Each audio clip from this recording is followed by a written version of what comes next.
다음 사례에 나타난 AC 기본권에 대한 설명으로 옳은 것을 고르는 문제래요. 먼저 갑은 위법하게 구속돼서 A를 침해당했대요. 위법하게 구속됐다. 구속됐다는 거는 감옥에 지금 갔다는 거죠.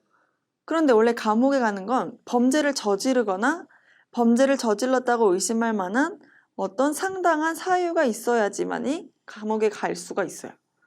그런데 위법하게 구속됐다는 건 그런 사유가 없이 잘못 구속이 됐다는 거죠.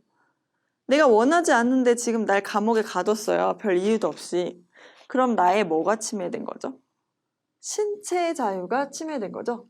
자유권과 연결이 돼요. 그래서 구속의 적부 심사를 법원에 청구했다라는 얘기가 나오는데 적부라는 거는 나를 이제 경찰이 날 구속했는데 이게 적합한지 부적합한지를 법원, 판사님 이걸 심사를 해주세요. 이렇게 말을 하는 거예요. 이렇게 심사를 청구할 권리가 모든 구속된 사람한테 다 보장이 돼요. 구속 적부 심사 청구권이라고 하거든요.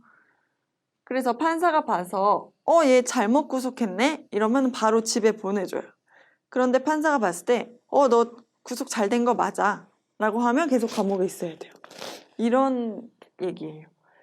어쨌든 지금 위법하게 구속이 됐다면 판사가 얘를 풀어주겠죠. 그런데 어쨌든 풀어주기 전까지는 신체의 자유가 침해된 상태가 되겠죠. 그래서 자유권과 연결이 돼요. 그 다음에 을은 뭐라고 하고 있냐면은 국회의원 선거구 중에 최소 선거구 인구수에 비해 자신이 주소를 둔 선거구 인구수가 2배를 넘어 선거권과 비를 침해당했다 라고 주장하며 헌법소원 심판을 청구했대요. 이게 무슨 말이냐면은 이제 우리는 국회의원을 뽑는데 어떻게 뽑냐면은 이렇게 전체 우리나라가 있다고 할 때 얘를 이제 쪼개요. 그래서 여기 살고 있는 사람 중에서 1명, 여기 중에서 1명, 1명, 2명, 3명, 1명 이런 식으로 국회의원 숫자를 정해놨어요. 뭘 기준으로 했냐면 인구를 기준으로 했어요. 그래서 평균적으로 한 30에서 40만 정도 되면 국회의원 1명씩 뽑자라고 했는데 지금 을은 뭐라고 하고 있냐면 다른 지역은 30만 명일 때 1명 뽑아주는데 우리 지역은 지금 60만 명이 살고 있어. 그럼 적어도 2명은 해줬어야 되는데 지금 1명만 뽑아. 그러면 이론적으로 내 선거권이 다른 30만 명 살고 있는 사람들의 선거권에 비해서 저평가될 수밖에 없어. 내 참정권이 침해당했어 라고 얘기를 할 수 있죠. 그런데 참정권 얘기가 이미 나왔어요. 그럼 참정권과 어떤 다른 권리네? 라고 했을 때 그 다른 권리는 다른 선거구와 지금 비교가 나오고 차별을 주장하고 있으니까 이게 바로 평등권에 관한 얘기겠죠. 다른 지역에 살고 있는 사람보다 내 표의 가치가 적어졌어. 날 지금 차별하고 있어. 이건 내 평등권을 침해해 라는 주장이에요. 그 다음에 10번 국회의원에 당선된 병 씨는 선거법 위반으로 기소돼서 재판을 받았다는 얘기예요. 벌금 150만 원을 선고받았다.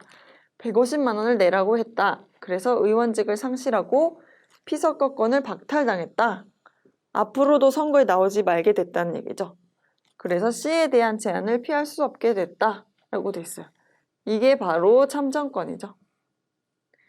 이 C라는 사람이 자기가 당선되기 위해서 선거 범죄를 저질렀나 봐요. 막 돈을 나눠줬어요. 나 좀 뽑아줘 이러면서. 그게 바로 공직선거법에서 금지하고 있는 건데 그게 이제 들통나가지고 벌금을 받았대요.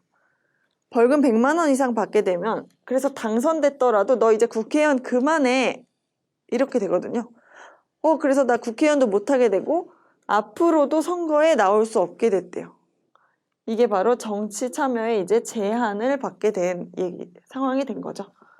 그래서 C가 참정권이 됐어요.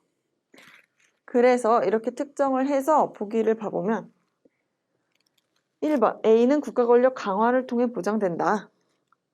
이건 좀 애매한 얘기인데 국가 권력이 세질수록 자유권은 줄어들 위험이 있어요. 무슨 말이냐면은 국가 권력이 세다는 건 국가가 돈이 많고 힘이 좋다는 얘기죠. 경찰이 지금 우리나라에 이제 예를 들면 10만 명 정도 있다면 권력이 세져가지고 경찰 수 10배로 늘리자 100만 명으로 늘렸어요.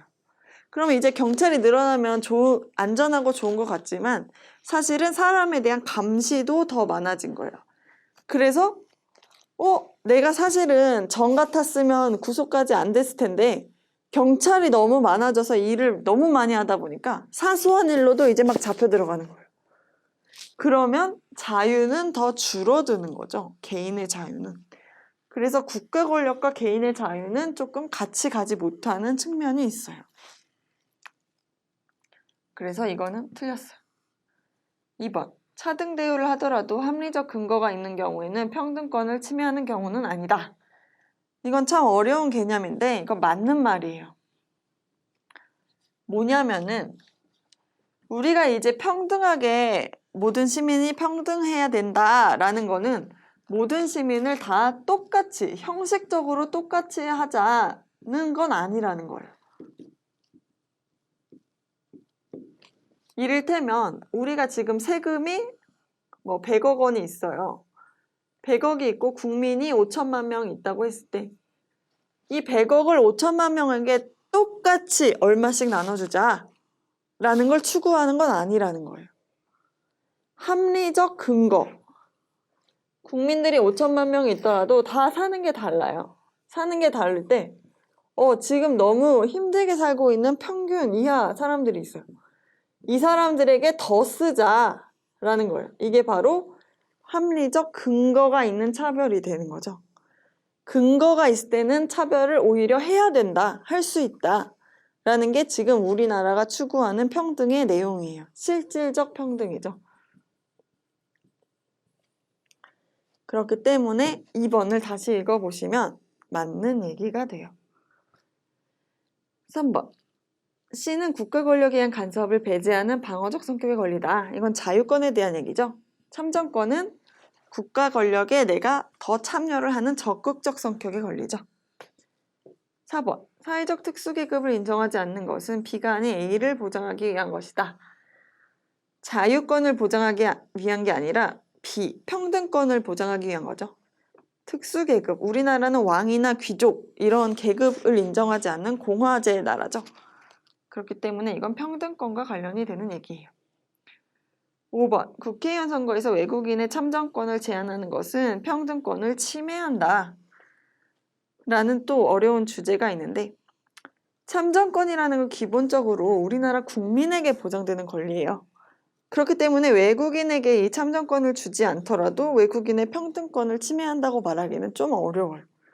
왜냐하면 외국인은 자기 나라에 가서 참정권을 행사를 하면 되잖아요. 그렇기 때문에 우리나라에서 지금 외국인에게 정치 참여를 하지 못하게 했더라도 이거는 평등권을 침해한다고까지는 하기는 어렵다는 얘기예요. 그래서 옳은 것을 고르면 정답은 2번이 되겠네요.